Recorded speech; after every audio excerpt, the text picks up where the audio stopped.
Yo, assalamualaikum warahmatullahi wabarakatuh. Selamat sore buat teman-temanku semuanya, khususnya yang sudah ada di YouTube Solusi Hutang MB. Gimana kabar teman-teman semuanya per hari ini?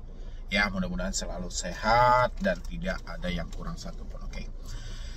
Ini mengingat banyaknya pertanyaan yang muncul sama saya di sini, yang mana dia bertanya sama saya menanyakan soal resiko gagal bayar di beberapa pinjol, seperti dipinjam duit di UATAS, dibantu saku 360 kredit, ada pundi, dan habis itu esi cash juga, apalagi tuh ya, pinjam win-win, Samir, dan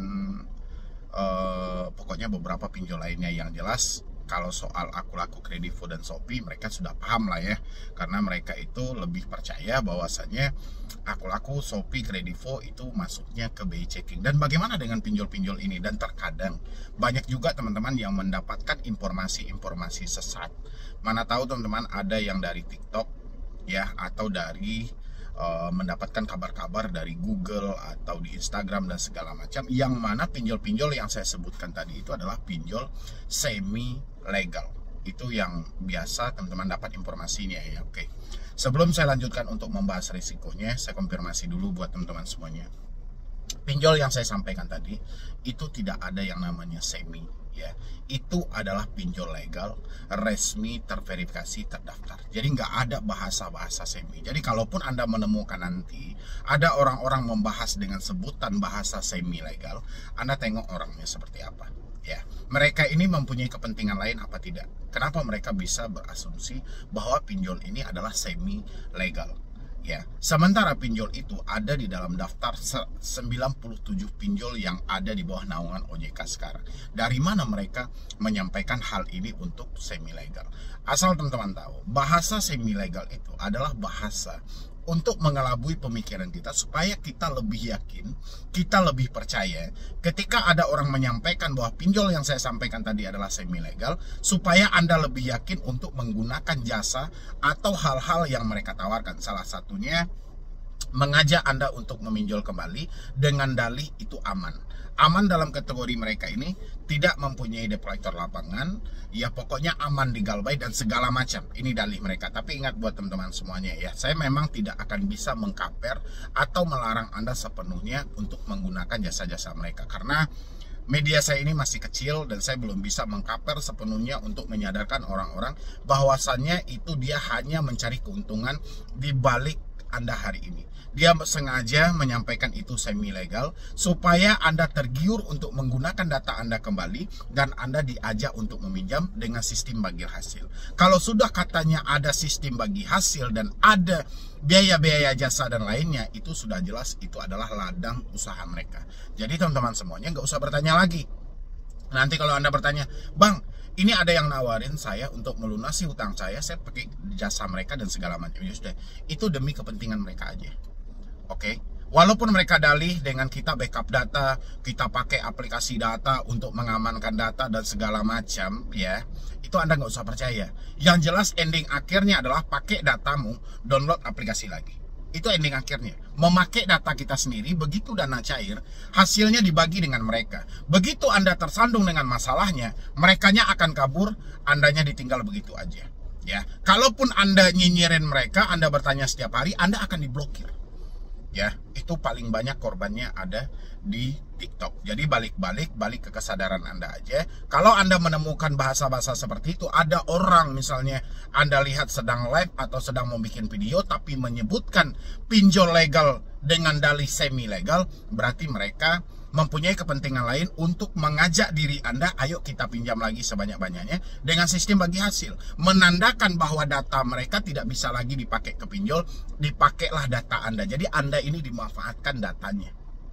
Ya, sadari buat teman-teman semuanya. Itu orang-orang yang ya udah pokoknya teman-teman aja lah. Oke, kita balik ke resikonya seperti pinjol-pinjol yang saya sampaikan tadi. Untuk teman-teman terkadang kan juga memikir ini gimana nih Bang, kadang ganas-ganas juga bahasa yang mereka gunakan gitu ya kan.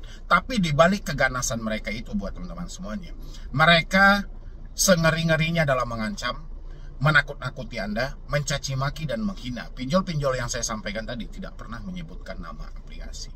Kalau untuk resikonya sendiri, resikonya sesuai yang tertuang dalam POJK juga, yang mana nanti nama Anda akan tercatat dalam fintech data center.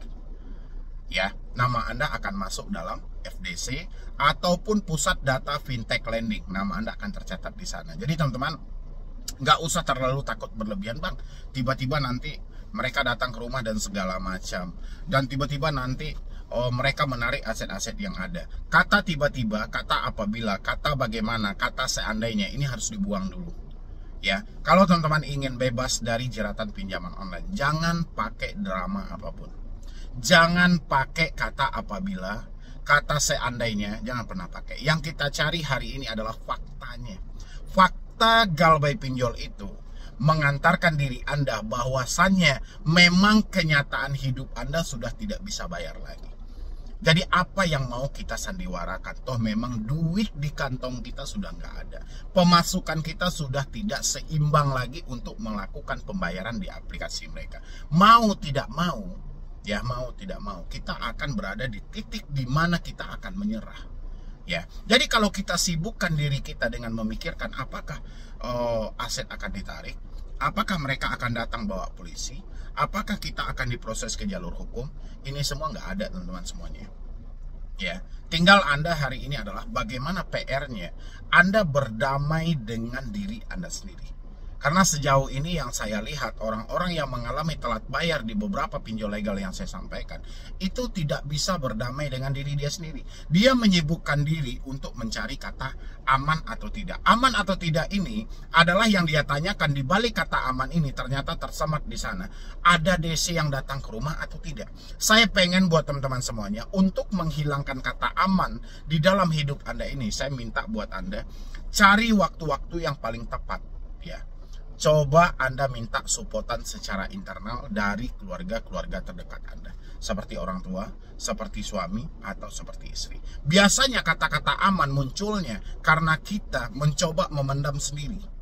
Ya, kita mencoba mengcover sendiri, sehingga kita menginginkan sandiwara ada di dunia ini. Sandiwaranya seperti apa? Kita berhutang, kita tidak mampu bayar, tapi kita berharap orang sekitar kita masih memandang kita dengan baik-baik saja, kita masih orang berduit, tidak perlu si A tahu, si B tahu dan segala macam. Ini ranah pinjol teman-teman semuanya. Ini ranah pinjol. Ya, pinjol itu kenapa dia mencairkan dana kepada Anda? Karena ada timbal balik pelelangan data Anda di sana. Semakin banyak data pribadi yang ada di handphone Anda, semakin besar peluang Anda untuk dipinjamkan dana. Kenapa? Karena kekuatannya melalui data pribadi ini. Ya, dia akan mengajak nanti orang-orang sekitar Anda untuk menjadi debt collector tambahan. Kalau Anda berusaha hari ini untuk menutupi dari orang sekitar Anda salah banget. Jadi saya lebih baik buat teman-teman semuanya, cari aja waktu-waktu yang tepat untuk kita berdiskusi. Ya, meminta supportan atau kita terbuka dulu. Kita terbuka meminta supportan bukan berarti kita meminta keluarga kita untuk melakukan pembayaran, tapi kita lebih memberitahu mereka bahwasannya saya sedang berada di dalam masalah yang seperti ini. Supaya apa? Supaya kita tidak disibukkan dengan mencari kata aman atau tidak. Ya, biar Anda juga fokus, bisa mengumpulkan uang Anda bisa fokus juga untuk bekerja, Anda bisa fokus juga untuk berusaha. Kalau selama ini Anda hanya berdiam diri di rumah, ada satu curhatan yang menyampaikan, sejak dia telat bayar pinjol, sampai sekarang udah lebih dari 3 bulan, itu dia tidak keluar dari rumah dia. Dia mau ngapain? Karena dia mau wanti-wanti, seandainya katanya kan, seandainya DC datang, dia bisa lebih awal untuk menemui si DC-nya ini. Ya kan? Nyatanya selama 3 bulan dia hanya berdiri di rumah, berputar-putar di rumah, menjadi orang yang paling rugi. Pertama, pemasukan tidak ada, kedua dia sudah dihantui dengan rasa takut, akhirnya dia jadi orang yang paling merugi. Ya, ini yang harus teman-teman atasi, cara berpikir ini, karena serangan paling awal mereka dari si pinjol ini adalah pemikiran Anda. Begitu pemikiran Anda sudah diserang, hati Anda akan merespon, rasa takut itu akan muncul. Ya, bukan fisik Anda yang mereka serang, tidak, tapi dari cara Anda berpikir. Itu yang mereka serang paling utama. Makanya si pinjol itu lebih banyak menggunakan nada ancaman daripada memakai SOP dalam penagihan. Ya, makanya kata jangan main-main itu selalu dipakai. Anda siap-siap selalu dipakai. Untuk apa? Untuk melakukan penekanan terhadap hati kita, supaya pemikiran ini jangan sampai ada pemikiran positif. Kalau bisa negatif aja. Kita berpikir hal-hal buruk-buruk aja tiap hari. Supaya apa ini? Supaya kalau Anda tidak ada uang, Anda bisa gali lubang tutup lubang. Anda tidak ada uang, Anda bisa jual aset. Anda tidak ada uang, Anda akan nekat melakukan tindakan-tindakan pidana. Ini dorongan mereka. Kejam memang pinjaman online ini. Makanya satu-satunya yang bisa menyelamatkan Anda dari semua ini adalah diri Anda sendiri. Kalau risikonya nggak ada yang berat. Risiko gagal bayar itu nggak ada yang berat. Tapi karena si pinjolnya tahu bahwa risikonya ini tidak berat, mereka tidak puas. Mereka tidak puas sampai di situ, sehingga digiringlah Anda untuk berhadapan langsung dengan debt collector. Dan mereka carilah debt collector, yang mana debt collector ini bisa untuk melakukan penekanan dan pengancaman. Ya, paham ya buat teman-teman semuanya. Jadi kalau Anda masih bertanya, Bang, kira-kira saya galbay di sini, galbay di sini, galbay di sini, aman nggak ya? Selagi Anda masih menggunakan kata aman, berarti Anda belum aman.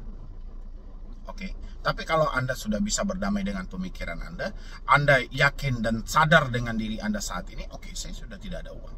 Saya memang tidak mampu bayar lagi. Apa yang harus saya takutkan? Hari ini, detik ini, jam ini, saya putuskan saya tidak akan takut lagi dan saya akan lawan semuanya. Ya, dengan begitu, kalau Anda sudah ada keberanian dalam diri Anda, pinjolnya gugur dalam hidup Anda. Percaya teman-teman semuanya. Kekuatan pinjol itu cuma ada di handphone Anda aja. Ya, sisanya pemikiran Anda lah yang membawa untuk melumpuhkan diri Anda sendiri. Kalau kekuatan pinjol mah nggak ada secara fisik dalam hidup Anda. Yang ada itu hanyalah telepon, WhatsApp, email. Kalau ini sudah terputus, sudah tamat riwayat pinjol. Tapi dalam pemikiran ini rumit.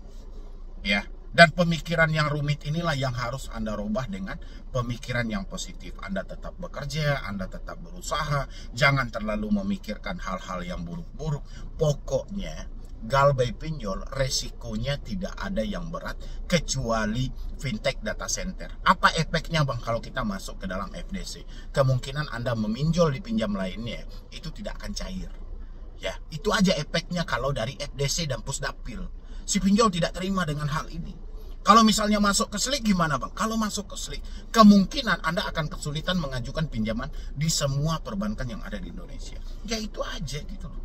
Ya, lagian kita nggak bisa minjam juga nggak ada masalah. Tapi teman-teman semuanya teriak kan, riba haram ini segala macam. Kenapa giliran Anda tidak bisa minjam atau kedepannya Anda tidak akan diberikan pinjaman lagi, Anda malah panik?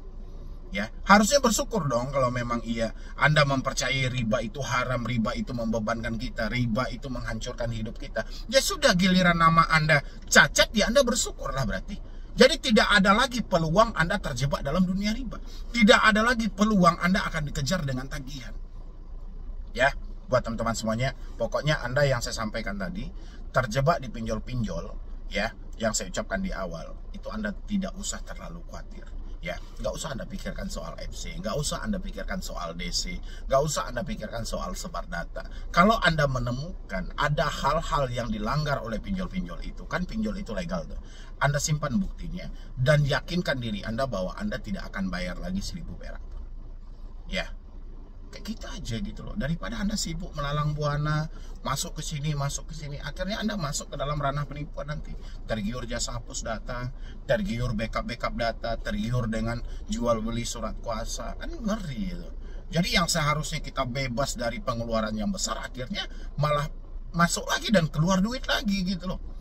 Ini yang harus teman-teman pahami ya, karena bahasa-bahasa galbay mandiri, galbay ini itu banyak sekali gitu. Jadi buat teman-teman semuanya, mungkin dari saya cuma itu aja. Mudah-mudahan ini bisa membuka pemikiran teman-teman semuanya tentang telat bayar, tidak mampu bayar. Apa sih sebenarnya risikonya? Ya risikonya seperti itu. Tidak lebih dari ketakutan yang Anda miliki hari ini. Ya, jadi sekian dulu dari saya, Medi Broni. Wassalam.